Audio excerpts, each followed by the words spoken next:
Hey everyone, welcome back to my YouTube channel. तो आज हम बात करने जा रहे हैं एक ऐसे क्राइम के बारे में जिसे घर घर में इस कदर नॉर्मल कर दिया गया है कि आज हर औरत इसका शिकार हो रही है। Happy birthday to you.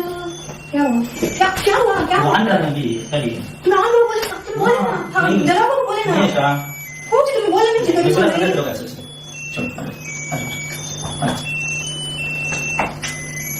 तो वो तुझे रस्ते में ये करी सो वो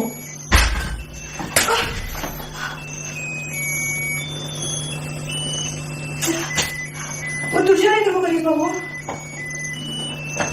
चॉकलेट करो ऐसा ठीक है नहीं जी ना जी तो कैसा करी जी तुम्हें बोले कैसा करी सो भाई तुम्हें बोले कैसा करी सो भाई तुम्हें कैसा करी क्या करी जी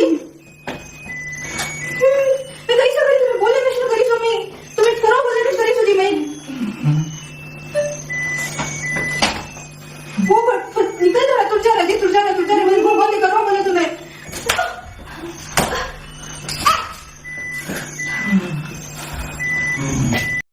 दुनिया की हर औरत को इस बात का समझना बहुत ज़रूरी है कि उसके आसपास रह रहा हर आदमी मानव नहीं है, बल्कि उसके आसपास का रह रहा आदमी जानवर भी हो सकता है। इस वीडियो में इंसानियत की सारी हदें पार करते हुए वो घटिया इंसान अपनी बीवी को इस कदर मार रहा है जैसे मानो वो कोई पंचिंग बैग हो। और उससे भी ज़्यादा बुरा क्या है पता है? उसके बच्चे को अपनी माँ का मारना। और ये सब हुआ है सिर्फ और सिर्फ उस नालायक बाप की वजह से। बच्चा अपने पापा से ही सीख रहा है कि हाथ उठाना नॉर्मल है। इनफैक्ट हाथ उठाना तो उसका हक है। बच्चा जिस ढंग से गुस्से से अपनी माँ पर हाथ उठा रहा है उससे साफ साफ जाहिर हो रहा है कि बच्चे के अंदर बाप के सारे अवगुण आ चुके हैं।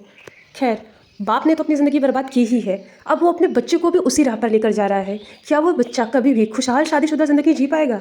कभी नहीं। ऐसे लोग खुद के दुश्मन होते हैं। ऐसे लोग ना दूसरे का भला करते हैं और ना ही अपना भला करते हैं। मुझे पता नहीं उस औरत ने अपने पति के खिलाफ आवाज़ उठाया है कि नहीं, लेकिन एक बात तो साफ है, ऐसे घटिया इंसान औरत डिज़र्व करते ही नहीं। इनफैक्ट ऐसे घटिया इंसान तो माँ का गर्व भी डिज़र्व नहीं करते। ऐसे लोगों को पैदा होते ही मर जाना चाहिए, या यूँ कह लो या ऐसे लोगों को पैदा ही नहीं होना चाहिए। कहने को तो ये बंगलौर का IT प्रोफेशन है, पर बुद्धि तो जैसी ऐसी है जैसे किसी गधे में भी ना हो। गधे में भी इतनी अक्ल होती है कि अगर चोट लगेगी तो तकलीफ होगी, पर इस गधे में तो इतनी सी भी अक्ल नहीं कि अपनी ही बीवी को इतनी बेरहमी से मार रहा है और इसे ज़रा सा भी एहसास नहीं कि उसकी बीवी को कितना तकलीफ हो रहा होगा। और उससे भी ज़्यादा बुरी बात, उसका बच्चा उसकी बीवी को मार रहा है। कम से कम अब तो अपनी आंखें खोल लो, तुम्हारा बच्चा तुम्हारे जैसा ही बनता जा रहा है। लोग बुरे नहीं होते, उनकी शिक्षा बुरी होती है, क्योंकि शिक्षा उन्हें उनके घर वाले या उनके आसपास का माहौल देता है। और ये शिक्षा इस बच्चे को इसके बाप से मिली है। इन सब की शुरुआत सबसे पहले घर से ही होती है। बच्चा घर में देखता है कि उसके माँ बाप कैसे हैं और उन्हीं से सीख लेता है। बच्चा सिखाने से नहीं सीखता, देख कर सीखता है, समझ कर सीखता है और जान कर सीखता है। ये बच्चा अपने घर में यही सब देख रहा है, उसके पापा का उसकी मम्मी पे हाथ उठाना और उसकी मम्मी का सह लेना। बच्चे को लग रहा है ये तो नॉर्मल है और वो कर सकता है, और वो बच्चा ऐसा कर भी रहा है। आगे चल के इस बच्चे का फ्यूचर ब्राइट हो या ना हो, डार्क ज़रूर होगा। हम उस देश में रहते हैं जहाँ मंदिरों में देवियों की पूजा की जाती है। दिवाली के दिन माँ लक्ष्मी की पूजा की जाती है और पढ़ाई के लिए माँ सरस्वती की। लेकिन मंदिर में देवी की पूजा करने में और घर में औरत को सम्मान देने में ज़मीन आसमान का फ़र्क होता है। कुछ लोग मंदिर में देवी की पूजा तो ज़रूर करते हैं, पर घर में औरतों को अपनी जूती के बराबर समझते हैं। इन बेवकूफ़ों को इतनी सी बात समझ नहीं आती कि अगर वो जूती इनके ऊपर पड़ गई तो इनकी अक्ल ठिकाने आने में 1 सेकंड की भी देरी नहीं लगेगी।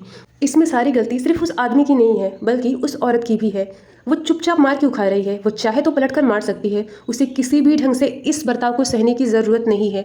आज एक बार हाथ उठेगा और अगर आपने सह लिया तो याद रखना कल दोबारा वो हाथ उठेगा, और अगर आपने फिर सहा तो वो तिबारा उठेगा।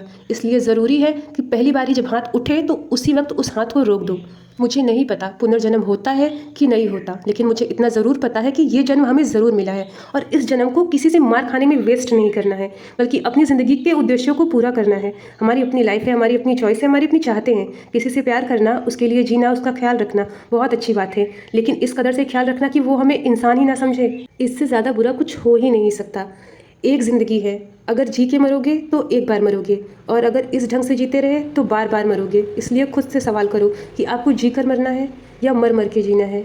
हम सब अकेले आए हैं, अकेले ही जाएंगे। हर इंसान ज़िंदगी का सिर्फ हिस्सा होता है और उसे हिस्सा ही रहना चाहिए। उसे पूरी ज़िंदगी बनाने की ज़रूरत नहीं है, वरना आपके साथ बिल्कुल ऐसा ही होगा। मैं इस बात को समझ सकती हूँ कि आपकी बहुत मजबूरियाँ हैं। आप चाहकर भी ऐसे घटिया इंसान को छोड़ नहीं सकते। आपको कोई सपोर्ट करने वाला नहीं है, आपके बच्चे हैं जिनके बारे में आप सोचकर ये सब सह रही हैं।